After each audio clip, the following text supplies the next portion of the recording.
ఏటే పర్వతమ్మా, ఏటైనదేటి? ఏటి నాకా? లేకపోతే మాకేటి? ఆడ చక్కగా మంచి పట్టులో ఆడేసినవు, ఈడికి రాగానే ఏటైనదేటి? నీ మనసులోకి నీ మావగాని వచ్చినాడా? నేదే నేదు, అదేటి కదే. చాలా రోజుల తర్వాత ఆట ఆడినాను గందా, ఓ కూసంత అలసినాను. కొత్త ఇస్రెంత తీసుకుంటే అదే సర్దుకుపోద్ది అంతే. ఎందుకు అబద్ధాలు చెబుతావే పరతమ్మా? ఆ ఆటపాటలతో మరేమైనా అలుగుతారా ఏటి? నువ్వేదో వంకలు చెప్తున్నావు, నీ మనసులో ఇంకేటో ఉంది. నిజం చెప్పి ఏటది? అది కాదే, నేను అబద్ధం చెప్తున్నానేటి, నిజం చెప్తున్నాను. నేను అలసిపోయినాను, కొంతసేపు విశ్రాంతి తీసుకుంటే అంతా అదే సర్దుకుపోద్ది అంతే. నాకు అనిపిస్తోంది పర్వతమ్మ నిజమే చెప్తోందని. అవును, దీన్ని విశ్రాంతి తీసుకొనేయండి.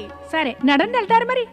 నడండి నడండి, పర్తమ్మా మేం ఎడుతున్నాం, నువ్వు విశ్రాంతి తీసుకో.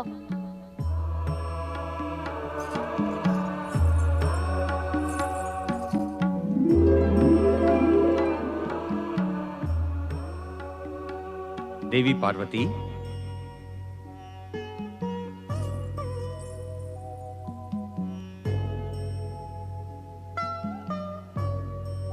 నీవు నిజము చెప్పినావు పార్వతి. మేము లేక నీవు అధిక సమయం ప్రసన్నముగా ఉండలేవు. అటుల చూస్తున్నావేమి? వారు నువ్వు ఒక ఒంటరి పిల్లదాని కాడికి అట్టా దాక్కుని వస్తావేటి? నీకేటి మంచి మర్యాద తెలియదేటి? ఓరు నువ్వు. మేమా? నీకు మేం తెలియదేటి? అరే, నాకెట్ట తెలుస్తుంది నువ్వెవరో ఏటో? ఎల్లెల్లు ఇడి నుంచి నాకు అసలు తెలదు నువ్వెవరో ఏటో. ఇలా అసత్యం ఆడుట ఎప్పటి నుండి ఆరంభించినావు పార్వతి? అరే ఓరు పార్వతి, నేను పార్వతిని కాదు, పరతమ్మని. నువ్వు వీడు ఓరుని ఎదగటానికి వచ్చినావో అది ఇంకెవరో అయి ఉంటాది, నాను కాదు. ఇంకెళ్ళి ఈడ నుంచి. అంటే మమ్ము గుర్తించడానికి ఇష్టపడటలేదా? అంటే అన్ని సంబంధములు శాశ్వతముగా తెంచేసుకున్నావా నీవు? ఓర్ని ఎట్టాటి సంబంధం ఇంకా ఏటి గుర్తుపట్టడం? ఓయే, ఎవరన్నా ఇన్నారంటే ఏటంటారు? ఈ పిల్ల ఒక తెలియని మగాడితో గుసగుసలాడుతూ ఏటో చెబుతోంది అంటారు. నువ్వు వీడకి నా మాన మర్యాదల్ని మట్టిలో కలిపేయడానికి వచ్చినావేటి? పార్వతి, నీ ఈ ప్రవర్తన మాకు ఏమీ నచ్చలేదు. నీ ప్రవర్తనతో మాకు క్రోధం వచ్చినది. మాకు చేసినట్టు అవమానము యొక్క పరిణామము నీ వవస్యం అనుభవించవలసినది.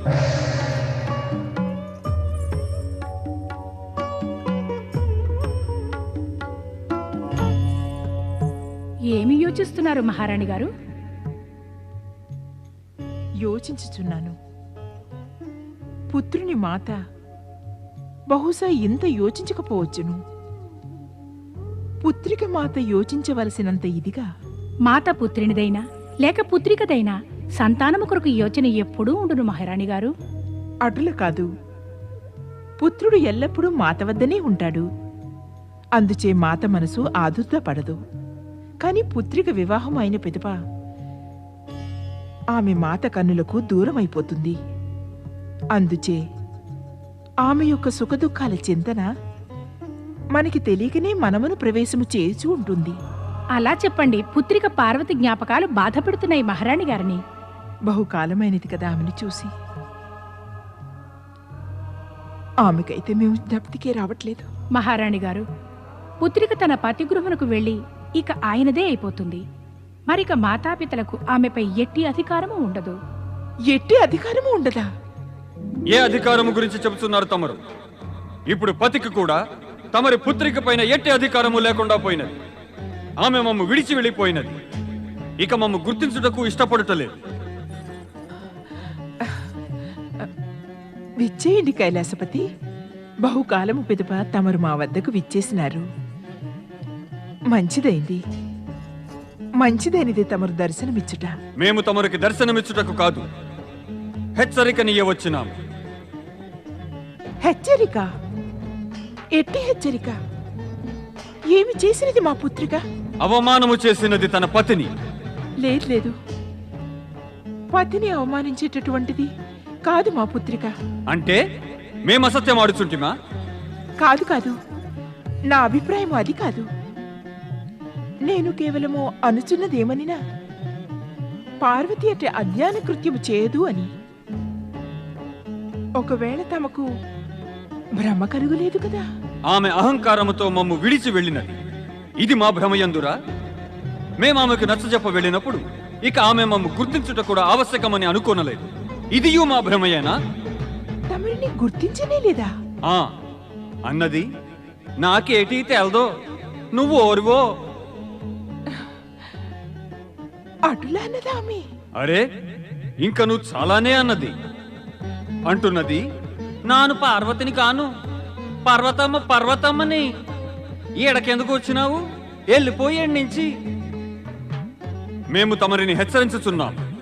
ఇంకో 2 దినములలో తమరి పుత్రిక పార్వతి కైలాసమునకు తిరిగి రాకున్నా అప్పటి నుంచి మాకు ఆమెకి సంబంధము శాశ్వతముగా అంతమైపోగలదు. మరిక తమరు కైలాసమునకు మమ్మొప్పించుటకు రావలదు. ఇప్పుడు ఎచ్చట ఉన్నది పార్వతి? తమరి రాజ్యములోనే ఒక వనవాసుల పల్లెయందు అచట స్వయముగా ఒక వనవాసి కన్యగా మారి ఉన్నది.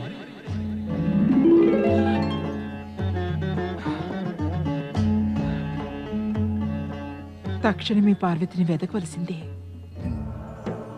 చూస్తూ ఉండగానే మన ప్రభువులు ఇంకా పార్వతీమాత ఒకరి మీద ఒకరు అలిగి చెప్పక ఎక్కడికో వెళ్ళిపోయారు. మనకు చెప్పను కూడా లేదు వారెక్కడికి వెళ్తున్నారో. అవును, చెప్పి వెళ్ళి ఉంటే వెళ్ళి బ్రతిమలాడేవాళ్ళం. నారాయణ నారాయణ.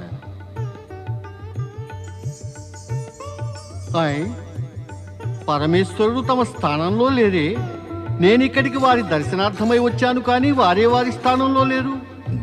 నందీశ్వర, పరమేశ్వరులు ఎక్కడికి వెళ్ళారు? దేవర్షి, తమరు మా విన్నపం విని తమరే వారి జాడ తెలుసుకుని మాకు చెప్పండి.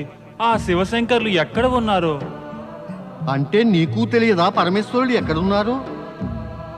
ఓహోహోహోహో, అందుకనే మీరందరూ దుఃఖంతో విచారంగా కనిపిస్తున్నారు.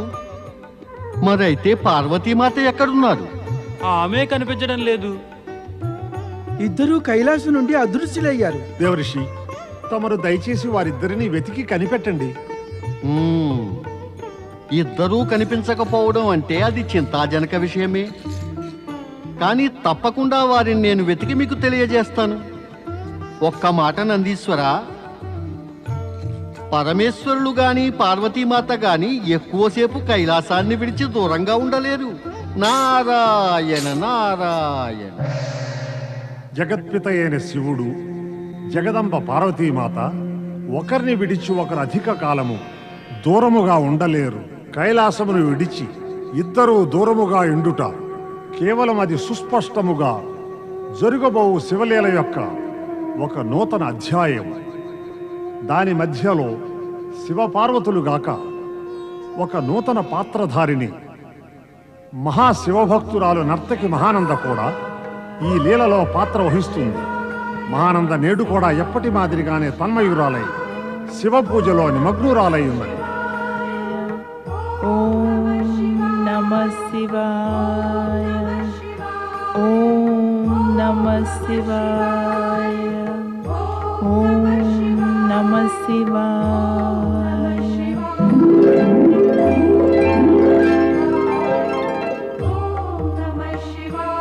ఓం నమః శివాయ. ఓం నమః శివాయ. ఓం నమః శివాయ. ఎలాంటి నర్తకి మహానంద? ఆమెకు తన రసికుల గురించి కించిత్తైనా ధ్యాస లేదు. అదే కదా, మనం ఎప్పటి నుంచో ఆమెకే వేచి ఉన్నాము. ఎంత తహతహలాడుతున్నామో ఆమె నాట్యాన్ని, ఆమె రూప సౌందర్యాన్ని చూడాలని. మనమేమో ఆమె రూప రసాస్వాదనకని వచ్చాము, ఆమెమో శివభక్తిలో లీనమై ఉంది. మనం ఒప్పుకోవాలి రసికమణి, మహానంద శివభక్తి గురించిన చర్చ, కీర్తి దూర దూరాలకు పాకిపోయాయి. అది నిజమే. ఇంకో నిజమేమంటే ఆమె నృత్య సౌందర్యాల వివరణలు విని రసికులు దూర దూరాల నుండి ఇక్కడికి వస్తున్నారు. అంటే మహానందులో కొంత విశేషం ఉండి తీరాలి. కొంత విశేషం చూసి వచ్చి ఉంటే రసిక మహారాజా, నువ్వు తిరిగి వెళ్ళిపో. అరే పరమసుందరి, మహానర్తకి మహానందలో విశేషమే తప్ప మరొకటి ఏమీ లేనే లేదు. అరే మీరు ఇంకా ఇక్కడే ఉన్నారేమిటి? మహానందని పిలుచుకురండి. వెళ్ళండి. ఓం నమః శివాయ. ఓ శివశంకర, నా మనస్సులో సదా తమకి భక్తి నెలకొల్పి ఉంచండి. రాత్రింపగళ్ళు నేను తమని స్తుతిస్తూ తమ నామస్మరణ చేస్తాను. నా మనస్సులో ఇప్పుడు రసికులను మెప్పించడానికి, సంతోషపరచడానికి నాట్యం చేయాలని లేదు. ఇలా రూప నృత్య విక్రయాలను జీవితాంతం చేయకుండా నాకు విముక్తినిప్పించండి ప్రభు.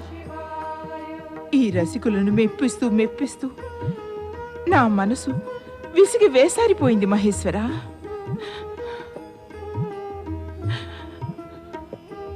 ఓం నమః శివాయ. ఓం నమః శివాయ. ఓం నమః శివాయ. ఓం నమః శివాయ. దేవిమణి, తమ రసికులందరూ తమకై నిరీక్షిస్తూ అలసిపోయారు. వారిలో అసంతృష్టి వ్యాపిస్తోంది. మీరు శీఘ్రంగా నాట్యశాలకు రావాలి, లేకుంటే వారు ఉత్తేజితులైపోతారు. వారికి చెప్పు, నాకు అస్వస్థతగా ఉంది, నేను వారికి వినోదం కలిగించలేనని. కానీ దేవి, ఒక్క మాట నాట్యశాల నుండి అసంతుష్టులై వెళ్లిన రసికులు మళ్ళీ ఎప్పుడూ తిరిగి రారు. రాకపోతే పోని. అలా అయితే ఈ మీ నాట్యశాల కొద్ది రోజుల్లోనే మూతపడిపోతుంది. అయితే అవని, నాకేమీ బెంగలేదు. మా ఆరాధ్య దేవుడు శివుడు మమ్మల్ని రక్షిస్తాడు. అయితే మీ ఇష్టం. మరి వచ్చిన వారిని పంపేనా? పంపే. ఓం నమః శివాయ. ఓం నమః శివాయ. ఓం నమః శివాయ.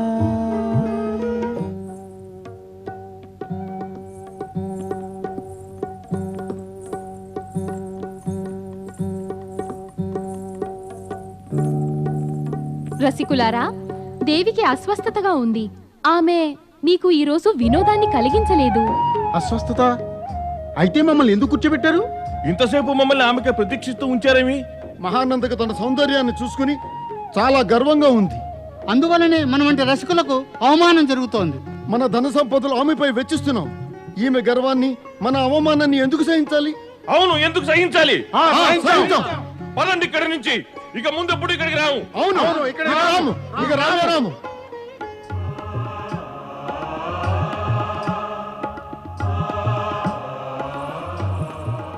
రసికరాజా, మీరు దేవి మహానంద సందేశాన్ని వినలేదా? అస్వస్థత వల్ల నాట్యం చేయజాలదు.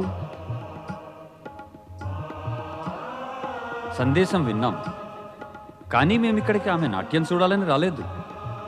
కేవలం ఆమెను కలవాలని వచ్చాం. ఆమె ఇప్పుడు ఎవరినీ కలుసుకోదు. తప్పక కలుస్తుంది. మేము మహానంద యొక్క రూప సౌందర్యాల చర్చలు విని దూరదేశం నుంచి వచ్చాము. ఇప్పుడు ఆమెను చూడకుండా తిరిగి వెళ్ళము. మీరు చూస్తూనే ఉన్నారు కదా ఇక్కడ కూర్చున్న రసికులందరూ వెళ్ళిపోవడం. వారికి మాకు ఎంతో తేడా ఉంది. ఏమా తేడా? వారు కేవలం రసికులు, మేము మహారసికులం. వారు కేవలం దేహ సౌందర్యానికి ఆకర్షితులు, మేము మనో సౌందర్యాన్ని ఆరాధిస్తాము. అందువల్ల ఇప్పుడు మేమామెను చూడకుండా తిరిగి వెళ్ళము. అవసరమైతే రాత్రంతా కూడా నిరీక్షిస్తూ కూర్చుంటాము. సరే, అయితే నేను వెళ్ళి మా దేవికి చెబుతాను ఎవరో హఠయోగి వచ్చాడని. కేవలం ఒక యోగి అని చెబితే చాలు. ఓం నమః శివాయ. ఓం నమః శివాయ. దేవి, రసికులందరూ వెళ్ళిపోయారు, కానీ ఒక మొండి వ్యక్తి గుమ్మం వద్ద నిల్చున్నాడు. దూరం నుండి మహానంద యొక్క రూప సౌందర్యాల చర్చలను విని వచ్చాడట. రాత్రంతా నిరీక్షించైనా ఆమెను తప్పక చూసి వెళ్తాడట. అద్భుత వ్యక్తి. ఇంత మొండి పొట్టు పడితే కలుసుకోవలసిందే మరి.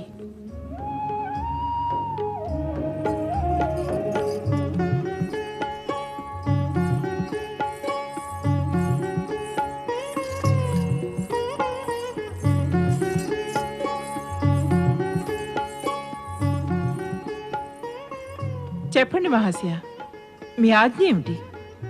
ఆజ్ఞ కాదు దేవి, నివేదన.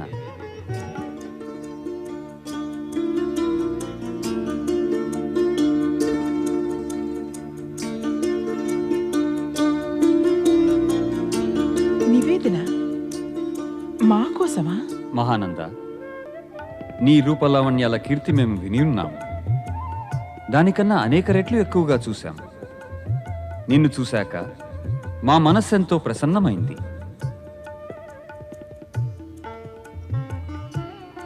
వజ్రాలతో పొదిగిన ఈ 4 కంకణాలు నీకివ్వాలనుకుంటున్నాము. వీటిని స్వీకరించు.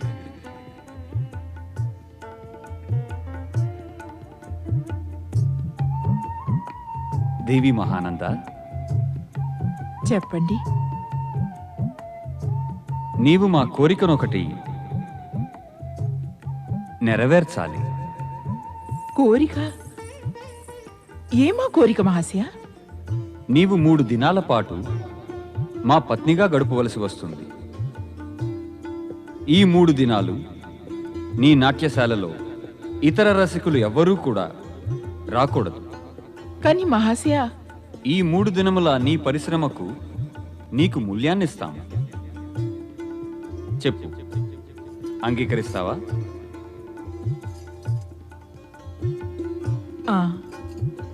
అంగీకరిస్తాను. దేవి, ఈ రత్నఖచిత శివలింగం మాకు మా ప్రాణాల కన్నా అధిక ప్రియమైనది. 3 దినముల వరకు ఈ శివలింగాన్ని నీవు నీ పూజాగృహంలో ఉంచాలి. మేము తిరిగి వెళ్ళిపోతున్నప్పుడు ఈ శివలింగాన్ని మాకు తిరిగి ఇవ్వాలి.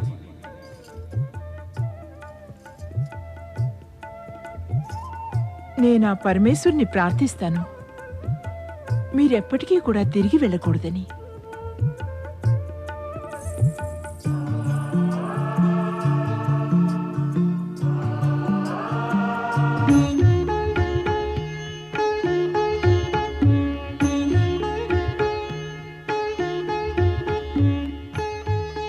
భ్రాత గణేశ, అన్నయ్య కార్తికేయ,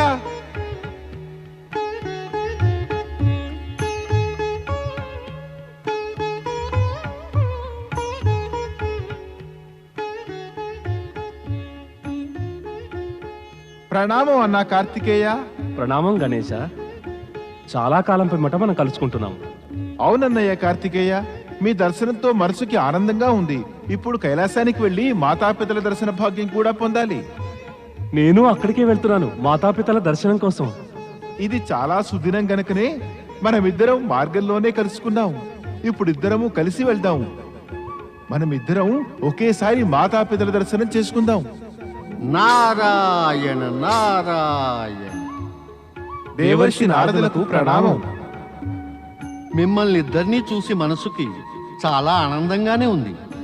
కానీ విచారం ఏమిటంటే కైలాసంలో పార్వతీమాత పరమేశ్వరులు లేరు. నేను 2 మాటలు దర్శనార్థం వెళ్ళి నిరాశతో తిరిగి వచ్చేశాను. దేవర్షి, తమరు మా అన్నదమ్ములతో వేలాకోళం ఆడటం లేదు కదా? ఇది వేళాకోళం ఆడే విషయం కాదు కార్తికేయ.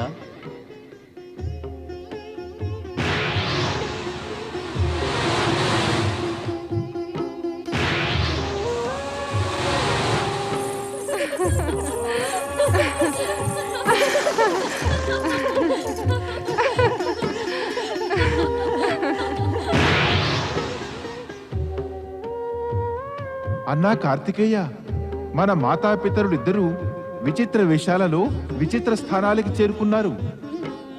నేను వారెక్కడున్నారో చెబుతాను. నీవు పితాశ్రీ దగ్గరికి వెళ్ళు, నేను పార్వతీమాత వద్దకు వెళ్తాను.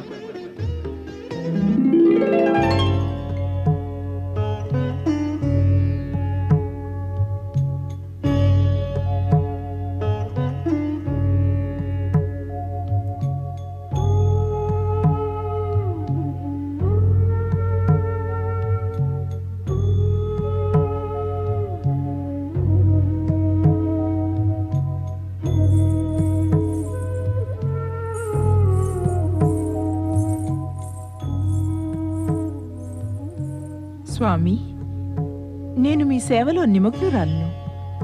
పాలు తెచ్చాను, పాలు సేవించండి. స్వామి, మీ సాన్నిధ్యాన్ని పొందిన పిమ్మట నేను గతాన్నంతా మర్చిపోదలుచుకున్నాను. నా మనసు ఈ 3 దినాల కోసమే గాక జీవితాంతం మీ చరణదాసిగా ఉండాలని కోరుకుంటోంది. వద్దు దేవి, మాకు నీ సేవను అందుకోవలసిన అవసరం లేదు. మేము వివాహితులం, ఏకపత్ని వ్రతులం. నీ సేవను మేము గ్రహించజాలం.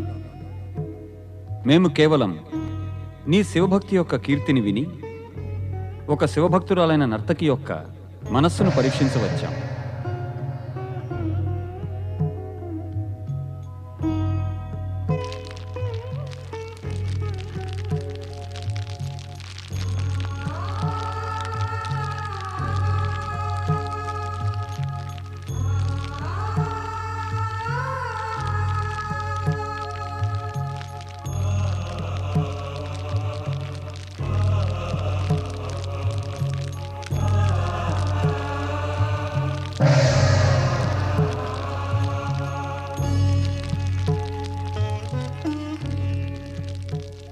మాతా, మీ పుత్రుడు గణేశుని ప్రణామం.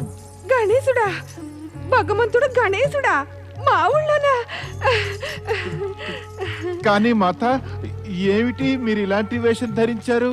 అరే, మా అద్దుట్టం ఎంత బాగుందో! భగవంతుడు ఈ నాయకుడే మా గుడిసుకు వచ్చేసినాడు. ఎంత దయ ఉందా కదా మా మీద ఈ నాయక బాబుకి. భక్తితో నా ఒళ్ళు మాయమరిసిపోయినాను గందా. అంటే మీరు నన్ను పుత్రునిగా గుర్తుపట్టదలుచుకోలేదన్నమాట. పుత్రుడా? ఓరా పుత్రుడు, ఇంకా ఓరా మాత. భగవంతుడా, ఈ నాయక భగవంతుడా, ఎందుకిట్ట మాతో ఈ నవదాలాడుతుండావో? అరే, నువ్వు మా భగవంతుడివి, నానో నీ భక్తురాలని పరతమ్మను. రా, వచ్చేయ్. నేనిప్పుడే నా నేతాలందరినీ కేకెత్తాను. నువ్వు మా ఊరికి వచ్చినావు గందా. మేమందరం కలిసి నీకు పూజలు చెయ్యాలా, నీకు భజనలు చెయ్యాలా? ఓసే అచ్చమ్మా, బుచ్చమ్మా, లచ్చి, దుర్గా, రండి రండి రండి రండి.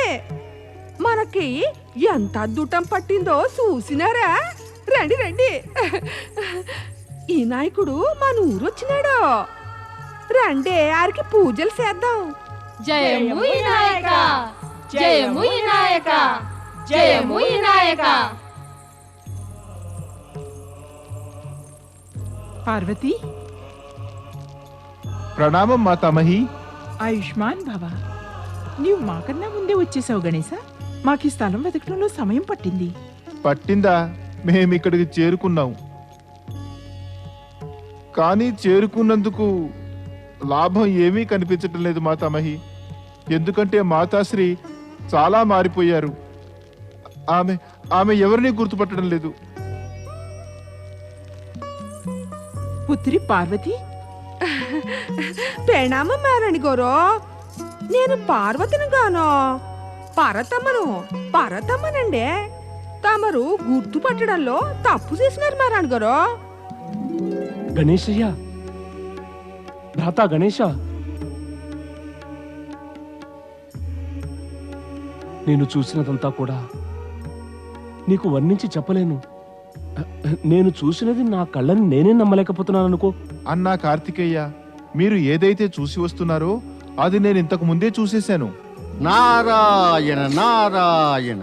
కుమార కార్తికేయ, శ్రీ గణేశ మీరా? దేవర్షి, ఒక గంభీర విషయం గురించి మేము మీతో సంప్రదించాలనుకుంటున్నాము. రండి.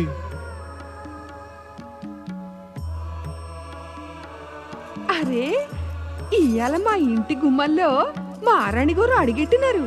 ఆ అమ్మకు స్వాగతం పలకాలి గందా. దయచేయండి మారాణి గారు, దయచేయండి, మా గుడిసెలోకి దయచేయండి.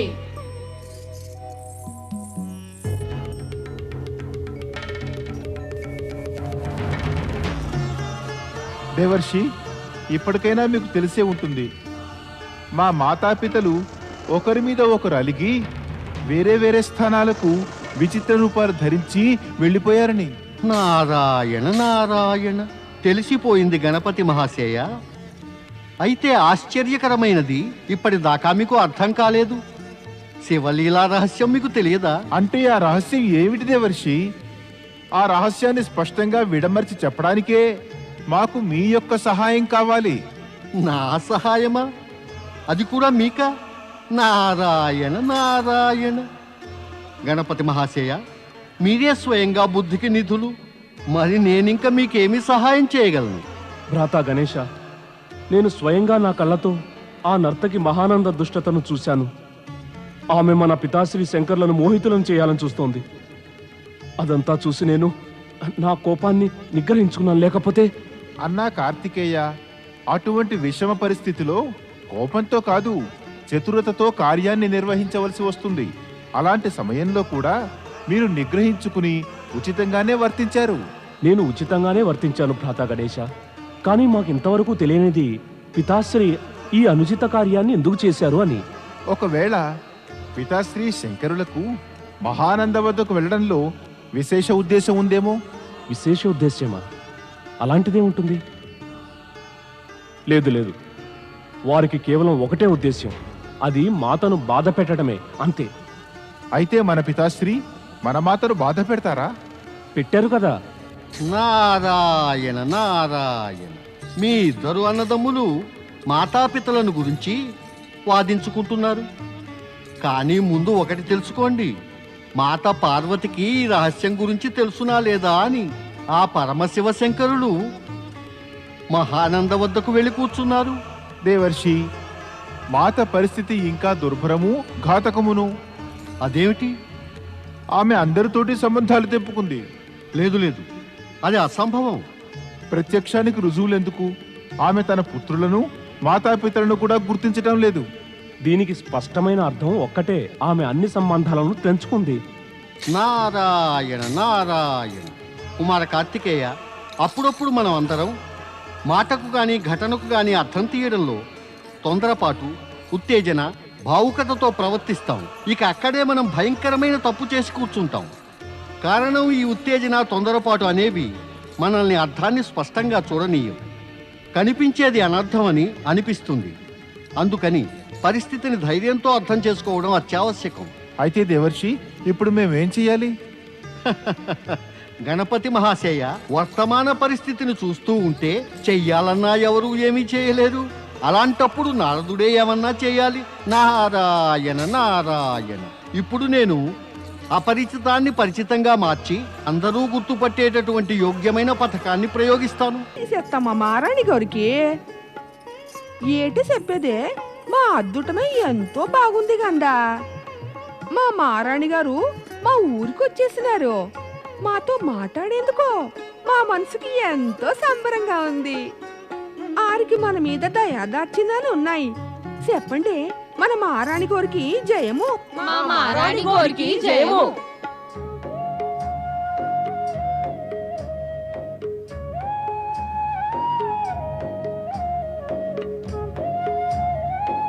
నీవు మమ్మల్ని గుర్తుపట్ట తలుచుకోలేదా పార్వతి? చూసారా? ఓలమ్మ ఓలమ్మో, ఏటంటున్నారు మా మహారాణి గారు? ఎందుకు గుర్తుపట్టలేదు తవన్ని మావో? గుర్తుపట్టావని నన్ను దిట్టి తీసేసినాను గందా తమరికి. మా అందరం తమరికి కాళ్ళకి మొక్కినాం గందా. ఏట సిట్టమ్మా, ఏటంటావేటి? సరిగ్గా చెప్పావు. నువ్వు అంతున్నదే మావు అంటున్నావు. తమరు ఇంటున్నారు గందా మహారాణి గారు. మా నేతాలు అదే చెబుతున్నారు. ఇప్పుడు ఇంక నీ మితిమీరిన నటనను మేము చూడలేకుండా ఉన్నాము పార్వతి. ఇందులో ఏమీ సందేహం లేదు. నీవు మా పుత్రికవు, మరియు శివశంకరుని భార్య పార్వతీదేవివి. ఇప్పుడు ఇంక నీ నటనను విడిచి నాతో మన భవనానికి రా. నిన్ను శివశంకరులు స్వయంగా వచ్చి తీసుకువెళ్లే వరకు నిన్ను నేను నా దగ్గర ఉంచుకుంటాను. పద. పర్వతమ్మ ఏమన్నా నటిస్తోందా? ఓరికి తెలుసు, ఈమె పార్వతీనేమో. మహారాణి తన పుత్రికే అంటుంది. శివుడికి పెళ్ళావంటనే. నాకేటో గజిబిజిగా ఉన్నదే. ఇది చూసినారా? మహారాణి గారు నన్ను అరే బిడ్డని అంటున్నారు. కానీ నాకట్టాటి అదృష్టం ఎక్కడది? నన్ను హరి భవనానికి కూడా తీసుకెళ్తానంటున్నారు. ఏటో చెప్పండి, ఏటంటారు మీరు? ఎల్లనారి అంట? లేదు లేదు, మిమ్మల్ని అందరినీ ఇడిసి నాని ఎట్టా ఉండగలనా? ఇది పార్వతి కాదే, పర్వతమ్మే పర్వతమ్మ.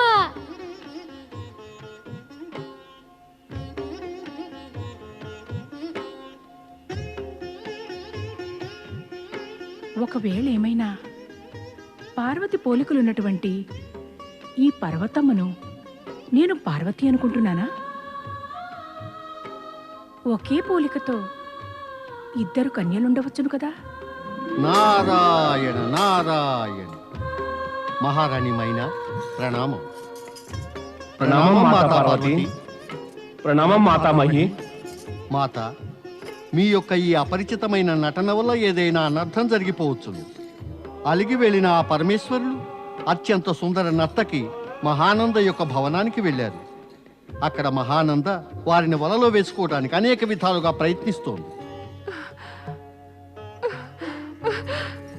అమ్మా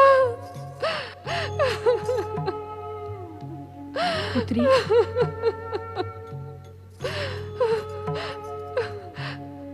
విన్నారా మా తైది? పరమేశ్వరులు నా మీద అలిగి ఎక్కడి దాకా వెళ్ళిపోయారు. ఇప్పుడు నేనేమి చేయను మాత, నేనేం చేయను, నేనేం చేయను మాత.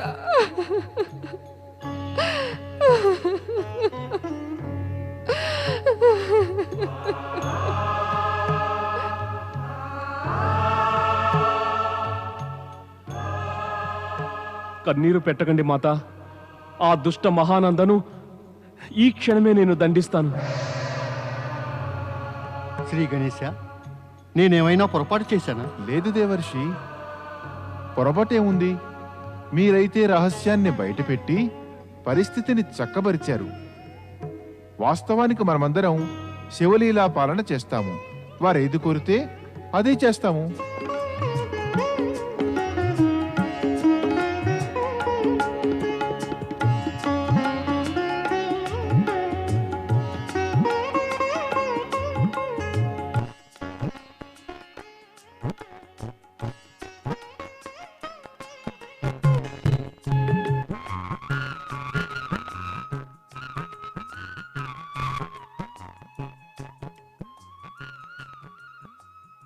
ఏమిటి సంగతి మహానంద?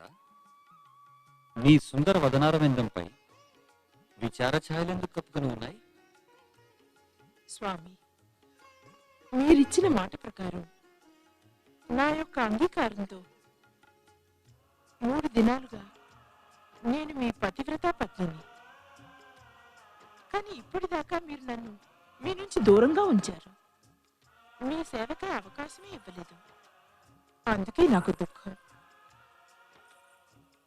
కానీ స్వామి, నా మనసులో నేను కూడా ఒక నిశ్చయానికి వచ్చాను. చెప్పు చెప్పు, నిస్సంకోచంగా చెప్పు. ఏ నిశ్చయానికి వచ్చావు నీవు? అదే, ఈ జీవితంలో మీరు తప్పించి వేరెవరి సేవ చేయనని. అలాంటి నిశ్చయం తీసుకునే ముందు నీవు దూరంగా ఆలోచించి నీ భవిష్యత్తును రూపొందించుకోవాలి.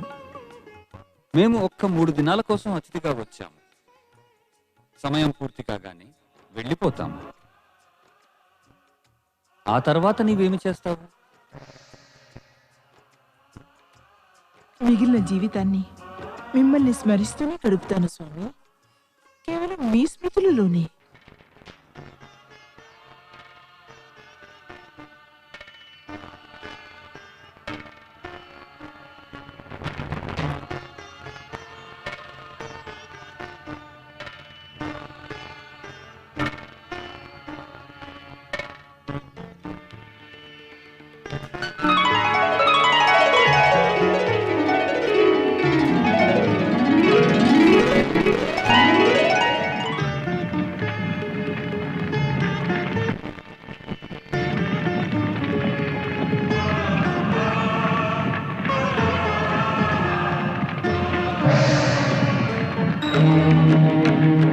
అగ్ని, నా పూజా గృహంలో అగ్ని, తెలుసు. నా పూజా గృహంలో నిప్పు. ఎవరైనా నా పూజా గృహాన్ని రక్షించండి. చంద్రిక, భద్రేశ, రూపాలి, త్వరగా రండి, త్వరగా రండి, త్వరగా రండి. నా శివలింగాన్ని రక్షించండి, శివలింగాన్ని రక్షించండి. అది చూస్తూ ఉంటారే, నీళ్లు తీసుకురండి. వదలండి నన్ను, వదలండి నన్ను, వదలండి నన్ను.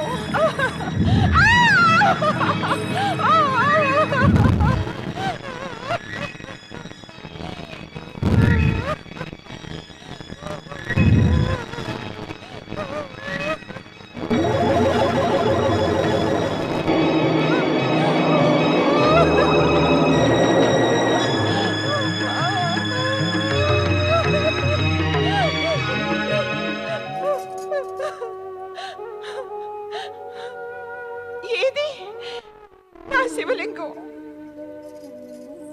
ఓ విధాత, ఓ శివశంకర, ఏమిటిలా అయిపోయింది? ఆ శివలింగం ముందు కూర్చొని నేను శివారాధనలు చేసేదాన్ని. ఆ శివలింగం అదృశ్యమైంది. నా ఆరాధ్యుని ప్రతిరూపం నా శివలింగం అదృశ్యమైపోయింది. ఇది ఎలాంటి అనర్థమైపోయింది మహేశ్వర? రత్నాల శివలింగాన్ని రక్షించుకోలేకపోయాను. అగ్నిదేవునికి ఎందుకు ఇంత ప్రకోపం? ఇది నా ఏ జన్మలోని అపరాధం?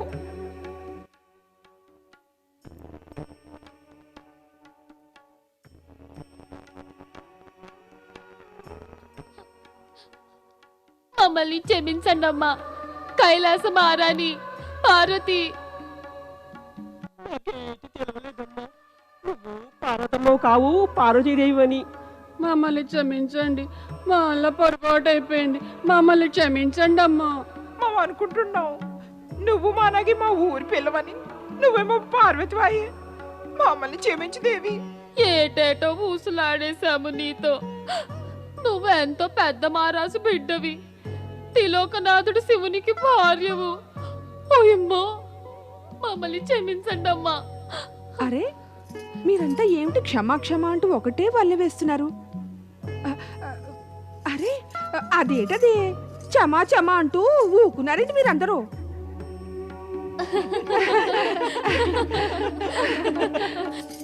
మీరందరూ నాతోటి నేను కోరుకున్నట్టుగానే కలిసిమెలిసి ఉన్నారు. మీ మనసులు స్వచ్ఛము, ప్రేమభరితమైనవి. కాబట్టి మీ వద్దకు వచ్చాను నేను.